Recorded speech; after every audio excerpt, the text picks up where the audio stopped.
जय श्री राम। जानकी जी स्वयंवर से पहले भवानी जी के मंदिर में पूजा करने जाती हैं, तो उनकी सखियां पुष्प वाटिका में रामचंद्र जी को दिखाती हैं। रामचंद्र जी को देखकर देखते ही रह जाती हैं और मन में उनको बसाकर वो भवानी के मंदिर में पूजा करने जाती हैं। उनके मन में क्या क्या दुविधा आई, उन्होंने भवानी जी से क्या प्रार्थना और स्तुति की, इस स्तुति में उसका वर्णन है। स्तुति नंबर 5, जानकी जी द्वारा रामचंद्र जी को देखना और भवानी के मंदिर में अपनी व्यथा और उनकी स्तुति करना। बालकांड दोहा नंबर 232-233। देखन में समृग विभग तरु फिरे बोरे बोरे, निरख निरख रघुवीर छवि बाणे प्रीति न थोर। दोहा नंबर 234। चौपाई। जान कठिन शिव चाप बिसूरती, चल राखे दूर श्यामल मूर्ति। प्रभु जब जात जान के जाने, सुख स्नेह शोभा गुण खाने। परम प्रेम में मृद मन के मस कीने, चारु चित्त बीती लिख लेने। गए भवानी भवन भोरे, बंद चरण बोली कर जोरी। जय जय गिरिवर राज किशोरी, जय महेश मुख चंद्र चकोरी। जय गज वदन षडानन माता, जगत जननी दामनि दुति गाता। नहीं तब आदि मध्य अवसाना, अमित प्रभाव वेद नहीं जाना। भव भव विभव पराभव कारणे, विश्व विभो मनि स्वस विहारणे। दोहा। पति देवता सुती मोह, मात प्रथम तब रेख। मैं मित न सके कहीं, सहस शारदा शेष सियापति राम। जय जय राम। दोहा नंबर 235 था। चौपाई। सेवत तोय सुलभ फल चारे, बरदानी पुरारी प्यारे। देव पूज पद कमल तुम्हारे, सुर नर मुनि सब होए सुखारे। मोर मनोरथ जानो नीके, बसो सदा और पुर सब ही के। कीनो प्रगट न कारण देहि, अस के चरण गए वैदेहि। बिने प्रेम बस भई भवानी, खसी माल मूरत मुस्काने। सादर सिए प्रसाद सिर धर्यो, बोली गोर हर्षिए भर्यो। सुन सिए सत्य असीस हमारी, पूजहे मन कामना तुम्हारे। नारद वचन सदा सुचि साचा, सोबर मिले जाए मन राजा। मन जाए राजो मिले सोबर, सहज सुंदर सावरो। करुणा निधान सुजानशील, स्नेह जान तरावरो। ऐ भांति गोरी आशीष सुनसिए, सहित ये हर्षि अली। तुलसी भवानी पूज पुण्य मुदित मन मंदिर चले।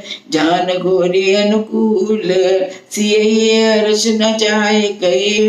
मंजुल मंगल मूल, बाम अंग फरकन लगे। सियापति राम जय जय राम, मेरे प्रभु राम जय जय राम। अब इसका अर्थ। मृग पक्षी और वृक्षों को देखने के बहाने सीता जी बार बार घूम जाती हैं और श्री राम जी की छवि देख देकर उनका प्रेम कम नहीं बढ़ता जाता है।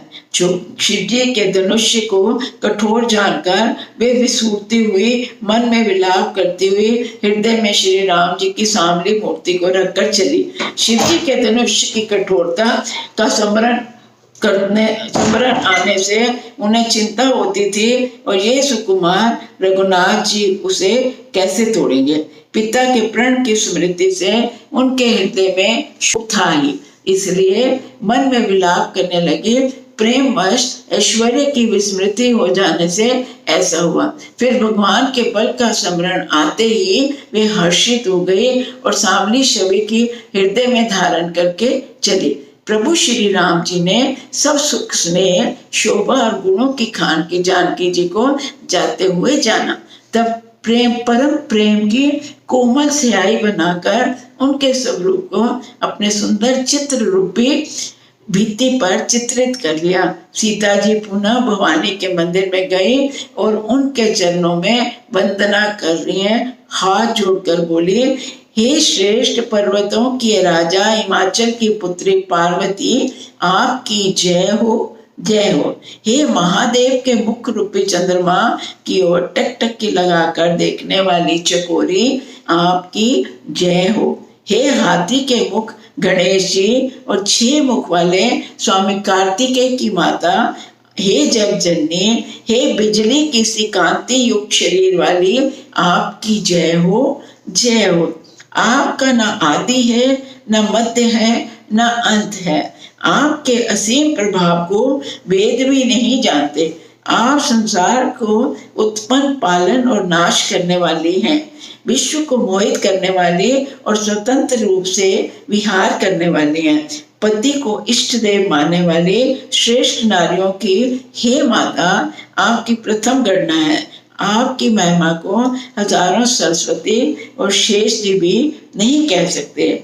हे भक्तों को मुंह मांगा वर देने वाली, हे त्रिपुर के शत्रु शिव जी की प्रिय पत्नी, आपकी सेवा करने से चारों फल सुलभ है। हे देवी, आपके चरण कमलों की पूजा करके देवता, मनुष्य, मुनि सभी सुखी हो जाते हैं। मेरे मनोरथ को भी आप भली भांति जानती हैं, क्योंकि आप सदा सबके हृदय रूपी नगरी में निवास करती हैं। इसी कारण मैंने आपको प्रकट नहीं किया। ऐसा कहकर जानकी जी ने उनके चरण पकड़ लिए। गिरिराज सीता जी के विनय और प्रेम के वश हो गई। उनको गले की माला खिसक पड़ी और मूर्ति मुस्कुराई। सीता जी ने आदर पूर्वक उस प्रसाद माला को सिर पर धारण किया। गौरी जी का हृदय भी हर्ष से भर गया और वे बोली, हे सीता, हमारी सच्ची आशीष सुनो, तुम्हारी मनोकामना पूरी होगी। नारद जी का वचन सदा पवित्र और सत्य है। जिसने तुम्हारा मन अनुरक्त हो गया है, वही वर तुम्हें मिलेगा। जिसमें तुम्हारा मन अनुरक्त हो गया है, वही स्वभाव से सुंदर सांवला वर श्री रामचंद्र जी तुमको मिलेगा। वे दया का खजाना और सुजान सर्वज्ञ है, तुम्हारे शील और स्नेह को जानता है। इस प्रकार श्री गौरी जी का आशीर्वाद सुनकर जानकी जी समेत सब सखियां हर्षित हुई। तुलसीदास जी कहते हैं, भवानी जी को बार बार पूजकर सीता जी प्रसन्न मन से राजमहल को लौट चली। गौरी जी को अनुकूल जानकर सीता जी के हृदय में जो हर्ष हुआ, उसको कहा नहीं जा सकता। सुंदर मंगलों के मूल उनके बाएं अंग फड़कने लगे। जय श्री राम।